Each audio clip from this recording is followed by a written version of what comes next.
All right. Okay. So it's a little cold out here at home base. It's a little chilly. Just a little chilly. We got a fire. It's all good. It's all good. We're at home base. And we've been here for about a week or so. And we are getting close to getting back on the road. We are. Let's real quick give a little rundown on what home base means to us. What does home base mean to us? Home base means to us that we come to a family property and we park the RV out back. We have partial hookups. Yes. And we live in our RV while we visit friends and family. Yeah, home base is not a house. Where there's no home here, like a house or nothing here. So Well, we're still in the RV. Right. We sold our house years ago. And we're very fortunate that my family has a garden center, property with garden center that we used to run as a garden center. And we shut it down years ago. And now the family gets to enjoy the property and, you know, hang out. So the question is, are we making a mistake? Is this a mistake? Seriously, we're getting ready to embark on the trip of a lifetime, I think. Epic journey. And are we making a mistake? Because we're going to be gone for a long time. And there's quite a few reasons why I could say it's a mistake. Right. And the biggest reason is our grandchildren. Yeah. So we have 4 adult children. Our oldest has 3 grandbabies, 3 little granddaughters that we love dearly. And one was just born about a week ago. Yeah, so for those of you who've been following along the channel, you know our daughter just gave birth to our 3rd grandchild. And we've been spending a lot of time with our other 2 grandchildren to help out, to make the transition for her recovery easier.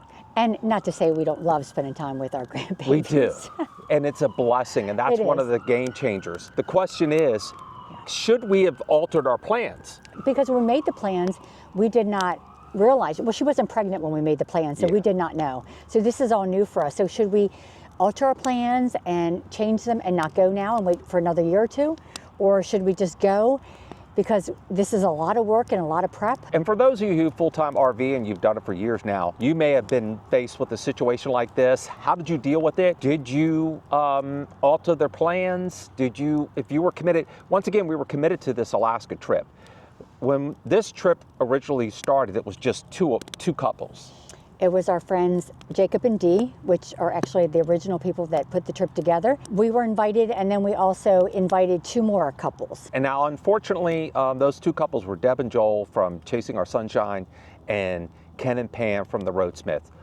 Unfortunately, things didn't work out. They've had to bow out. They had to alter their plans. And everything's good, everything's fine. It's just, that's life. That's how things go. Things happen. So we're down to the 4 of us, the original 4, which is fine. Did we make a mistake buying the Class C for this trip? Well, you know, we've heard now over the last 6 months from a lot of you guys. We're saying, you know what, you guys, you know, you could have done the trip in the Class A. You know, what are you thinking? Just go slow. And we get that. But our idea was, you know what, we're not going to be paying all the fuel for the diesel, and it's something different. We wanted to be able to be nimble. We wanted to do a lot of boondocking. We wanted to get into all those little tight spaces, and we understand there's a lot of campgrounds on the West Coast, especially the California area, that are older, and you can only fit a certain size rig in there. We want to do some like I said, boondocking. So I don't think we made a mistake in that situation. And did we make a mistake in planning a trip for this long? We are going to be away for a good 6-7 months. 7+ months, yes. And once again, I know there are those of you who full-time RV and you've probably even done longer than that. But when you have the grandchildren so close by, you know, here, it does change things. It makes it difficult. We enjoy hanging out with them, and we enjoy being a part of that the family unit. And well, and they make it very difficult because, you know, they're very close with us. We FaceTime them every day. Every day. P-Pop is very close. P-Pop and Gigi are very, very close. Yes. And we want to spend as much time with them as they do with us. So this is going to be very difficult. And this is one of the things that have come up as a full-time RVer that it was unexpected. We did not realize this was going to happen. And it does make the full-time living process that much more difficult. It does make it hard. We're going, and I know there are those of you who are saying, oh, well, you could just get on a plane and come home. And I hear you, you're right. Once we get up to Alaska, God forbid something should happen, we could fly home, and that's true. Well, not just that, we just may get homesick for the grandbabies, and we may take a couple days off, fly home, and then go right back out. You never know. This is, and I kid you guys not, this is an epic journey. Our trip, just to go up into Alaska and come back down into Washington State right now is over 9,800 miles. And that's only, that's half the trip. Yeah. We still have another half to do where we're going to come and do a full circle. We're going to We leave in Maryland. We go kind of up and around. We go through Idaho to visit another daughter of ours, Casey. And then we go up to Montana. We go up and around Canada, Alaska, come back down through the Continental, Washington, Oregon, California, down through Nevada, Arizona, come back to Maryland. And then what are we going to do, Chris? We're going to go back to Maryland and come all the way back out to the Southwest. So we're going to go. We're going to come to, and it's Smoke. just, so the question gets into, are we in over our heads? I don't think so. And I think that's part of the challenge. Yeah. That's part of the intrigue of being a full-time RVer and living this lifestyle. You know, if you're a part-timer, you may not be able to relate. Maybe you can in that you're planning a month, 2 to 4 weeks to go out west, and you're like, hey man, I'm planning this a year ahead of time, and you want everything to work out.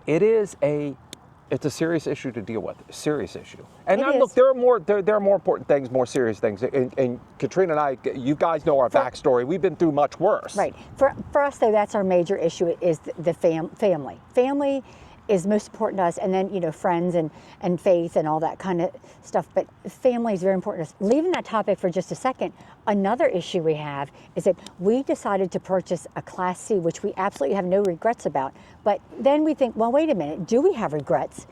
Because do we make the right decision? Because we can't tow with the Class C that we purchased. No, we can't tow. No. I don't even think we would be hard pressed to carry e-bikes. It's not impossible. Right. So we're just struggling to put a spare tire on the rig. Right. And that's what we're going to go with because we want to have that safety and security. This is a serious issue in terms of how are we going to manage. I will manage. We'll find a way to make it work. But these are all the things that you go through, the thought processes and the emotions. Oh my God, you start it's like the groom who's about ready to walk down the aisle and he kind of guesses himself. Am I doing the right thing? Is that what you did? I never did. Piece of cake, no problem. Check this out. Absolutely. Best thing. I didn't have that issue and that problem, but you guys have seen the movies and everything like that. Yeah. But that's the question. You go, wait a minute, did I do the right thing? And then on top of that, when the people you're supposed to go with, people start bowing out, things didn't work out. Now you're like, you know, Dee and Jacob were like, are you guys still sure you want to go? And we're like, we're going, guys, we're going. Should we go? Candace, our daughter needs our help. Should we go? And we're going to miss those years. Not those years. I'm sorry. Okay, those months. Those months. You're going to get me upset. Let's not just we got to skip that. The months of Isabella growing. It's possible by the time we get back, she could start walking or crawling. No, she'll be like Crawling. 7 months. She'll be fine. Still. We'll FaceTime her every day just like we do the other ones. But I do, again, have a concern, like since we're not towing and we don't have the e-bikes and now we have just this Class C, we literally are going to have to unhook if we are somewhere that we're hooked up and use this RV which is what we travel. did. Which we did that in our New England travels, and we kind of anticipated that. Sorry, fire. And I think we handled that well. Yes, and we're going to with Tucker. Yeah. But the question to you guys: are we making a mistake not taking the Class A, buying the Class C, maybe holding off because our daughter could use our help? Is it a mistake? And we're going to find out after this journey, and we take this. We're going to look back and go. We're going to say whether it was the right thing or not. You know I think it will be. You know, another thing is, this has been a really cold winter. Yeah. I'm a little bit nervous that it's just going to continue right through the spring into the summer. And if you guys have paid attention or watched the channel before, I don't like the cold. This is not a good thing. Well, tell us what you guys think. Leave a comment down below for those of you who have made this journey. And even if you didn't make this journey, let's say you live out on the West Coast and you did the whole East Coast and you went around and came up to the New England area and came back around. You know, the miles was still the same, the journey was still the same, the issues and problems were still the same.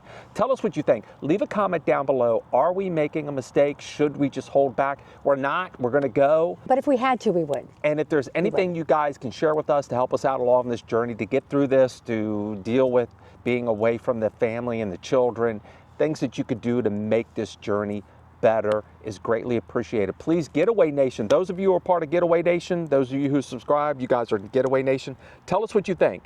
Leave a comment down below. Yes. We're excited for this, but at the same time, we have our we're We're a little somewhat apprehensive. yes about certain things, and I think that's a normal process to go through. That's the beauty of being a full-time RVer. You go through these emotions, but yet you come out on the other side a better person. And if anyone knows that better than, if you guys know our backstory, I'm telling you, when you go through these adversities, Life throws a lot of these trials things in your way. life, Yeah. if you stick together as a unit, if you stick together as a couple, if you stick together as a family, you will come out on the other side a better person. I totally agree. All right, we hope you guys enjoyed this video. If you like it, give us a thumbs up. That's great, guys. Okay. I love it. So what do we say about this? Guys, remember, any day you can get away. It's a great day, guys. You guys take care, and thanks for joining us. Take care. See you guys.